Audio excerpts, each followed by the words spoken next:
Makakabuti sa Ukraine kung malampasan nila ang matinding taglamig, ayon sa maraming media outlets at think tank. Habang pinalalakas ng Russia ang mga pag-atake sa enerhiya, infrastruktura at mga sibilyan ng Ukraine, sinusubukan nilang pilitin ang mga tao ng Ukraine na sumuko sa pamamagitan ng pagpapalamig sa kanila. Isang bagay ang madalas hindi napapansin sa mga kwento ng estratehiya ng Russia tuwing taglamig. Oo, muling titiisin ng Ukraine ang mahirap na taglamig.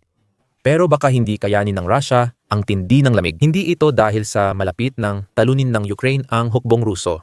Hindi makakaligtas ang Russia ngayong taglamig dahil sumasabog ang ekonomiyang dulot ng digmaan ni Putin. Ang malamig na buwan ng 2025 at 2026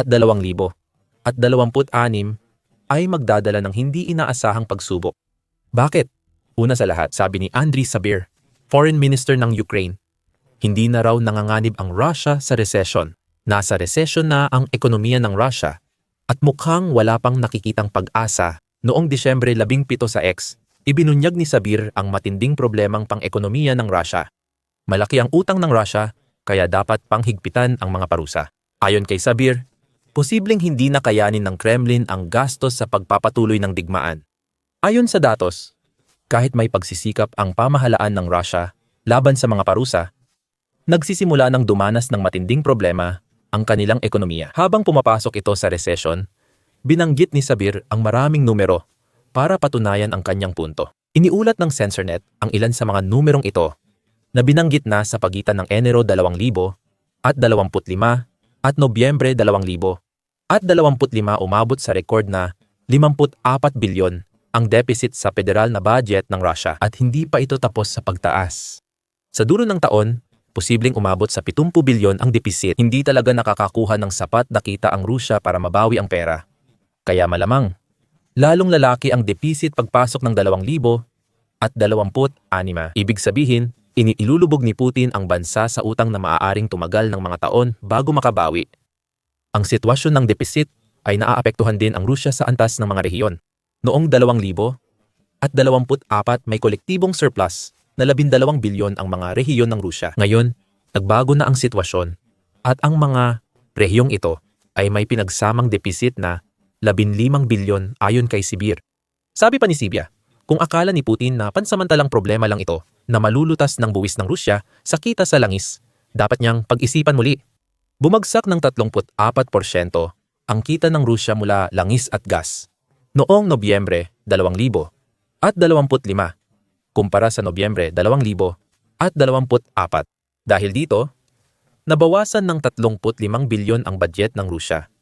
Ayon sa ulat ng kalihim ng Ugnayang Panlabas ng Ukraine, tumaas ang utang, bumaba ang kita, at patuloy si Putin sa digmaan na ayon kay Kirilo Budanov, pinuno ng intelihensya ng Ukraine, ay nagkakahalaga sa Rusya ng 1 bilyon kada araw.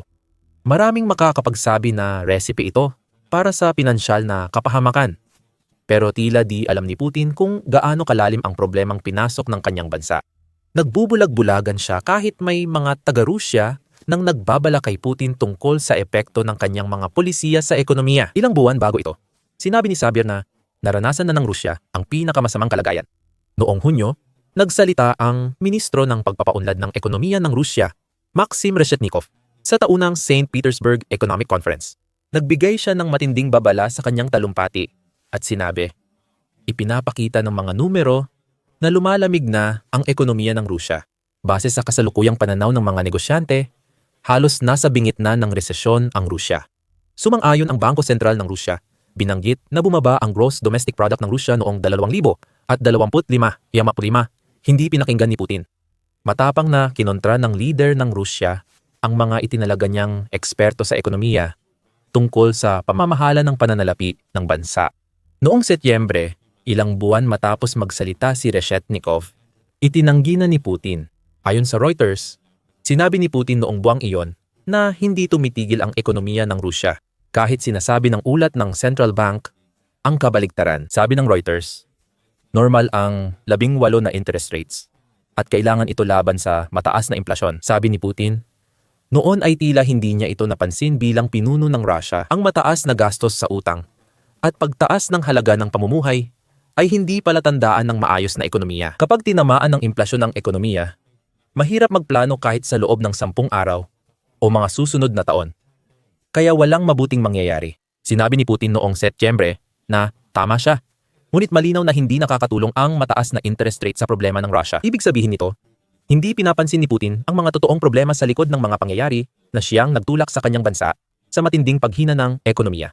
Gayunpaman, may solusyon si Putin. Iniutos niya na maiwasan ang resesyon noong buwan ding nagbabala si Reshetnikov ukol dito sa Russia. Ayon sa politiko, iniutos ni Putin sa kanya at sa mga kagaya niya na huwag hayaang magkaresesyon. May ilang eksperto na nagsasabi ng panganib ng stagnasyon o resesyon. Ayon kay Putin, hindi ito dapat payagan kailanman. Madali lang din ito. Malamang pinagsisisihan ni Reshetnikov na hindi niya naisip ang ideya na huwag payagan ang resesyon. Siyempre, hindi naghihintay ang realidad sa kahit anong sirang sistemang pang-ekonomiya. At ngayon ay nasa gitna na ng mismong resesyon ang Russia na sinabi at iniutos ni Putin na hindi raw mangyayari.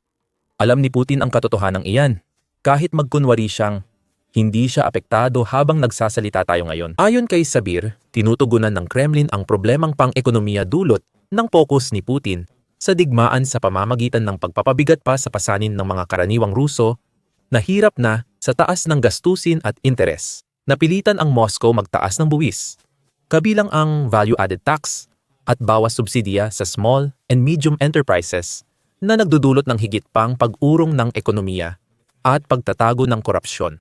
Habang lalong naghihirap ang mga Ruso, patuloy na kumikita ang mga kasabwat ni Putin sa digmaan. Ayon kay Sabir sa Examabaz, matindi rin ang pagsusuri ni Sabir sa ekonomiyang pinamunuan ni Putin.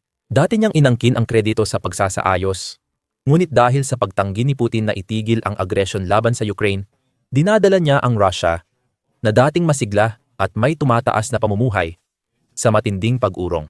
Mas grabe pa kaysa noong dekada 90. Sinabi ni Sabir na tama ang foreign minister ng Ukraine na pinapahirapan ni Putin ang mga tao sa taas ng buwis. Dahil sa lumalaking budget deficit at bumabagsak na kita sa langis, iniutos ito ni Putin araw-araw, mas malaking bahagi ng sahod ng mga Ruso na pupunta sa estado, kahit bumababa ang nabibili nila buwan-buwan. Noong Setyembre, inanunsyo ng Ministry of Finance ng Russia ang pagtaas ng value-added tax rate mula 20% hanggang 22%. Bagamat mukhang maliit lang ang pagtaas, ang value-added tax ay isang uri ng sales tax na halos lahat ng binibili ng mga tao sa Russia ay sakop. Malaking kita rin ito para sa Kremlin, na nagdala ng 15% ng kita ng gobyerno ng Russia noong 2024. Inaasahan ni Putin na tataas pa ito habang pinipilit niyang mamuhay ang mga tao sa bansa na mas kaunti ang pera at mataas ang interes sa utang. Hindi ito unang beses na pinahirapan ng Russia ang mamamayan sa pagtaas ng buwis noong 2025. Sa simula ng taon, binawi ni Putin ang pangakong walang malaking pagbabago sa buwis ng Russia hanggang 2030 dahil sa biglaang taas ng personal income tax. Mahihirapan ang maliliit na negosyo sa Russia dahil sa pangongolekta ng pera ng Kremlin. Ayon sa politiko, hindi lang nagtataas ng buwis ang Ministry of Finance, kundi nais din nitong isama ang mas maraming maliliit at katamtamang negosyo sa pagbubuwis. Ibababa ang taunang threshold ng kita sa 10 milyong rubles, 120,000 mula sa kasalukuyang 60 milyon, o humigit kumulang 700 at 45,000. Magkakaroon ng 5% buwis sa sugal at 25% buwis sa kita ng mga bookmaker. Ayon sa ulat, noong Setyembre, naging prangka ang ministeryo sa dahilan ng paglabag ni Putin sa mga pangakong buwis. Ang mga hakbang na ito ay para punduhan ang depensa at seguridad. Ayon sa ministeryo, nawala na ang pag-asang babawi si Putin sa kanyang desisyon ayon sa mga tao sa Rusya. Ilang buwan matapos ang mga anunsyong ito, noong Nobyembre, ipinasa ng Estado ng Duma ng Rusya ang panukalang batas sa pagtaas ng buwis na ginagawang batas. Ang mga bagong hakbang na ito, maliban sa pag-apruba ng budget ng Rusya para 2026-28, maglalaan sila ng 2,075 bilyon para sa militar sa 2026.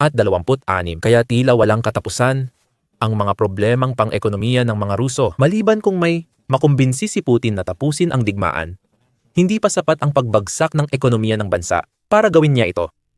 Para kay Sabir, Ang balita ay palatandaan na dapat dagdagan ang pressure kay Putin para tapusin ang digmaan. Hindi sapat ang negosasyon para sa kapayapaan dahil kumbinsido ang leader ng Russia na may kalamangan siya sa Ukraine, kaya naglatag siya ng mga kahilingang di matatanggap ng Ukraine. Dapat bilisan pa ng Ukraine at mga kaalyado ang pagbibigay ng mas mabigat na parusa sa Russia para hindi lang karaniwang tao ang maapektuhan. Dapat maranasan din ni Putin at ng mga mayayamang Ruso ang hirap pinansyal dulot ng digmaan sa Ukraine. Ang pulisya ng mga parusa ng Transatlantic Community na ipinatupad mula 2022 ay naging at nananatiling estratehikong matibay at epektibo. Umepekto ang mga parusa. Sabi ni Sabir sa X, ginagamit ang yaman ng makinang pandigma ng Russia para pumatay at manira, at kailangan pa itong dagdagan. Dapat ituloy ang presyon, dahil posibleng hindi kayanin ni Putin ang matinding presyong pang-ekonomiya. Hindi niya binibilang ang libu-libong sundalong pinapatay araw-araw para makakuha ng dagdag teritoryo sa Ukraine. Gayunpaman, binabantayan niya ang sarili nilang pera kasama ang kasabwat niya. Nagkaroon ng debate sa bisa ng parusang ipinataw ng kanluran sa Russia. Noong Pebrero, inilathala ng The Conversation na bihira raw magtagumpay ang mga parusa at tila bigo ito sa Russia. Ayon sa outlet, nagdulot ng kaguluhan sa ekonomiya ng Russia ang mga parusa. Pero maaring minamaliit nila ito, lalo na't nailathala ang artikulo bago magreklamo ang mga ministro ng Russia. Naging problema ng Russia ang resesyon, implasyon, kakulangan sa manggagawa at pagbaba ng pera, ngunit tila limitado lang ang epekto nito. Ayon sa Pandaigdigang Pondo Pananalapi noong Abril 2024, mas mabilis ang paglago ng ekonomiya ng Russia kaysa sa ibang mauunlad na bansa sa 2024. Ang prediksyon na iyon ay mabilis na naluma at hindi na naging totoo. Kahit ngayon, alam na natin kung gaano kalala ang pagbagsak ng ekonomiya ng Russia. May argumento pa rin na dapat pang dagdagan ng kanluran ang kanilang mga parusa. Ayon kay Sabir, binanggit niya na ang United States, European Union, at grupo ng 7 bansa ay may malaking kapangyarihang pwedeng gamitin para dagdagan ang presyon sa Russia. Ayon kay Sabir, 20% lang ng military-industrial complex ng Russia ang napaparusahan sa ngayon. May malaking puwang pa para sa bagong pinansyal na paghihigpit dahil sa natitirang 80%. Panahon na siguro para gamitin ng kanluran ang kapangyarihan nito at ipakita kay Putin na hindi siya ganoon kalakas sa negosasyon. Sumasang-ayon si Simon Johnson, ekonomista sa Massachusetts Institute of Technology, Sloan School of Management, kay Sabir. Sabi niya, gumagana ang mga parusang ipinatupad ng United States at iba pang mga bansa, pero maari pa itong gumana ng mas mahusay. Ang susi ay nasa kooperasyon ng mga nagpapataw ng parusa at ang kanilang kahandaang makaranas ng kaunting hirap para masigurong si Putin talaga ang mapipilitang magdusa. Para maging lubos na kapani-paniwala at epektibo ang pagpapatupad, kailangang maging handa ang kanluran na akuin ang ilang posibleng gastos kahit na maaaring mapababa ang mga ito sa pamamagitan ng matalinong paggawa ng mga pulisya, sabi ni Johnson. Madalas, ang European Union ay hindi agad tumatanggap ng responsibilidad sa hirap. Magbabago ito dahil sa mga hakbang ng European Union na posibleng makasama pa sa Russia. Sama kayo sa pagtalakay ng bagong hakbang ng European Union sa video mamaya. Kahit may ilang negatibong pananaw sa parusa ng kanluran sa Russia, malinaw na epektibo pa rin ito. Bagaman pwedeng mas maging maganda ang resulta. Ayon sa artikulo ng United 24 Media, noong Disyembre, 17 mas epektibo ang mga parusa sa industriya ng Russia kaysa sa inaakala ng iba. Batay sa datos na ibinahagi ni Sabir sa industriya. Ayon sa United 24 Media, 40% ng budget ng Russia ay galing sa langis at gas. Dito kinukuha ni Putin ang pera na di niya inilayo ang maruming kamay mula nang magsimula ang pananakop. Ang tinatawag na war chest ay ilang beses nang naapektuhan ng mga parusa. Pagbaba ng presyo, pagbagsak ng padala ng langis ng Russia, at sunod-sunod na atake ng Ukraine sa oil infrastructure ng Russia sa 2024 at 2025. Ayon sa ulat, bumagsak sa pinakamababang antas mula COVID-19 pandemic ang kita ng Russia sa langis at gas. Tila maglalarawan ang Disyembre 2000 at 25 ng mga suliranin sa langis sa Russia dahil sa mga parusa at iba pang hakbang. Makakakuha lang ang Russia ng halos kalahati ng kita mula sa langis at gas nitong Disyembre 2024. Ang pag-export ng langis ay kumikita pa rin ng halos 5 bilyon kada buwan para sa Russia. Patuloy bumababa ang kita ng Russia. Posible itong maging 40 bilyon lang, malayo sa 100 at 30 bilyong target ng kanilang Ministry of Finance para sa industriya ng langis at gas sa 2025. Huwag baliwalain ang epekto ng pagkawala ng 40 bilyon sa Russia, lalo na't nasa resesyon na ang bansa dahil hindi natutugunan ni Putin ang maraming problemang pang-ekonomiya. Pilit pinapalakas ng Russia ang ruble para magmukhang mayaman ang ekonomiya nila. Ang presyo ng Urals crude ay bumaba ng 28 sa loob ng 3 buwan at ngayon ay nasa halos 40 kada bariles, patunay ng malaking epekto ng mga parusa sa Russia. Halos bagsak na ngayon ang shadow fleet ng Russia na binubuo ng mga lumang oil tanker na ginamit ni Putin para iwasan ang mga parusa noon. Naglalagay ang Russia ng mas maraming langis sa mga barkong ito at tumaas ng 28% ang dami ng langis na ikinarga mula noong Agosto. Gayunpaman, ang mga parusa laban sa Russia at sa mga individual na barko sa shadow fleet ay nagpapahirap sa Russia na makahanap ng mga mamimili para sa langis na ito. 180 milyong bariles ng krudong langis mula Russia ang nananatili sa dagat at hindi pa dumarating sa pantalan ng mamimili mula Disyembre 17. Tumaas ito ng 40 simula katapusan ng Agosto. Ipinapakita nito na may langis pa ring ibinebenta ang Russia, pero hindi na ganoon kadali ang pagpila ng mga mamimili gaya ng dati. Ayon sa National Crime Agency ng United Kingdom, tinatayang 400 shadow fleet na barko ang nasanksyonan ng United Kingdom, United States, European Union at Canada. Malaki ang epekto nito sa shadow fleet ng Russia dahil mas mahirap masiguro at mas malamang hindi tanggapin sa mga pantalan ang nasanksyonang barko. Ayon sa Lloyd's List, sinanksyonan din ng European Union ang ilang kumpanyang pinaniniwala ang tumutulong kay Putin sa shadow fleet. Mas pinahigpit nito ang mga paraang ginamit ni Putin para makaiwas sa sanksyon. Nagsisimula ng magsama-sama ang lahat ng ito at nakikita na natin ang epekto ng mga sanksyon na tulad nito sa kita ng langis at gas ng Rusya. Marami pang pwedeng gawin ayon kay Saber. At bumabalik tayo sa naunang nabanggit. Kahit na may donasyon ng tulong militar sa Ukraine, matagal nang napipigilan ang mga pagtatangka ng European Union na magpataw ng sanksyon sa Rusya dahil sa katotohanang bumibili pa rin ang bloc ng napakalaking halaga ng langis at likidong natural na gas o liquefied natural gas mula sa mga oligarkang kaalyado ni Putin. Iniulat ng High North News na mas tumaas ang pagbili ng liquefied natural gas ng European Union sa unang kalahati ng 2025 kumpara sa 2024. Tumaas ng 5% ang bili ng European Union countries ng Russian liquefied natural gas kasabay ng pagtaas ng presyo. Ibig sabihin, 5% dagdag sa dami ay nagdulot ng 30% taas ng kita para sa Russia kahit bumaba ang bayad sa pipeline gas. Sa unang 6 na buwan, nagpasok ang European Union ng 84 na bilyong euro o humigit kumulang 985 bilyon sa ekonomiya ng Russia. Ayon sa European Union Observer, mas malaki ang ginastos ng Espanya, Belgium, Pransya at Netherlands sa Russian liquefied natural gas mula 2022 hanggang Hunyo 2025 kaysa sa tulong nila sa Ukraine. Ang tulong ay 212 bilyong euro, 249 na bilyong dolyar. Habang ang liquefied natural gas na binili ng 4 na bansa sa panahong iyon ay 343 bilyong euro, 427 bilyong dolyar. Ang mga estadong iyon ng European Union kasama ang marami pang iba ay sinusubukang iwasan ang hirap na kailangan nilang tiisin para maging tunay na epektibo ang kanilang mga parusa laban sa Russia. Magbabago na ito dahil sa regulasyon ng European Parliament noong Disyembre 17 ipagbabawal ng European Union ang spot market na Russian liquefied natural gas simula unang bahagi ng 2026. Batay sa batas, titigil ang mga bansa sa European Union sa pagbili ng Russian pipeline gas bago Setyembre 30, 2027.